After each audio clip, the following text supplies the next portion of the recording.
So the wedge mentality, this is kind of an interesting story, because when I decided I wanted to learn how to ski, I decided to teach myself. I didn't feel like taking lessons. I was like, for some reason I just feel like I could figure this out.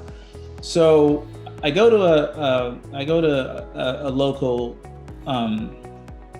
ski resort called Snow Summit, and I'm on the chairlift and I'm just going to the little green area where I can just kind of mess around, right? And the guy next to me is bragging. He's on the chair next to me, and he's bragging about how he's been skiing for 10 years. True story. He's been skiing for 10 years and he's never fallen. And I'm like, wow, that's incredible, because I thought everybody fell when they skied at some point. This guy must have some remarkable coordination or something.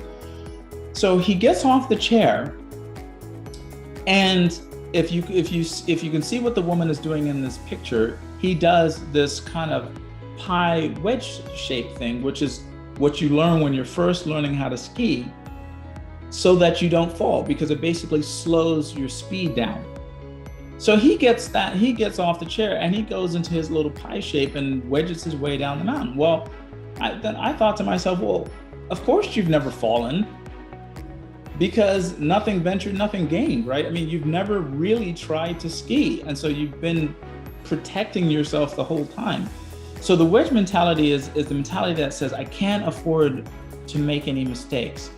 I can't afford for things to go wrong. Why? Because it hurts, it's embarrassing, and we think somehow we can get away with getting things done without falling and embarrassing ourselves.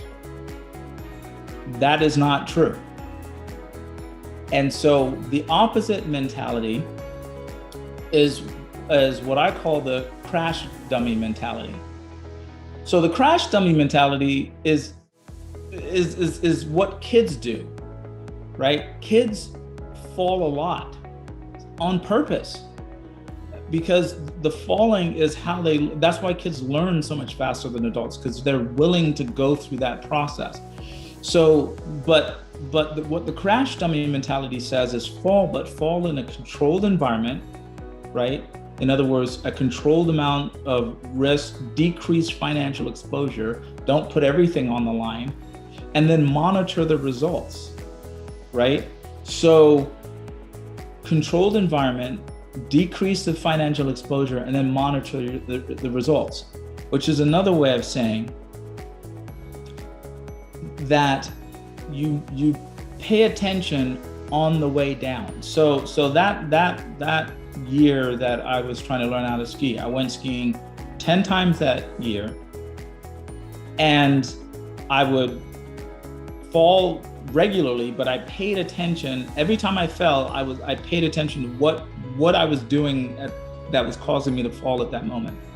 And by the end of that season, 10 times that season, I was skiing black diamond runs, which were the most advanced runs on this particular mountain. Not because I have some highly athletic muscle memory. I never played sports in college. I never played sports in high school. It had nothing to do with being athletically inclined. I just paid a lot of attention to the mistakes I was making as I was trying to learn how to ski. And so when you have this crash dummy mentality and you're willing to do things, but do them in a controlled way, it gives you the confidence to go out there and do bigger and better deals and make more money, right?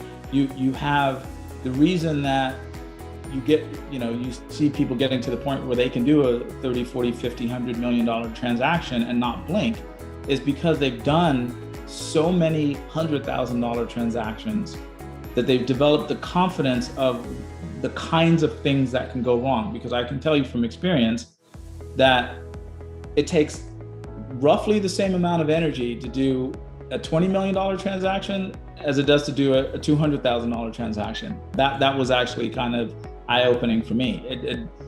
The loan takes the same length of time.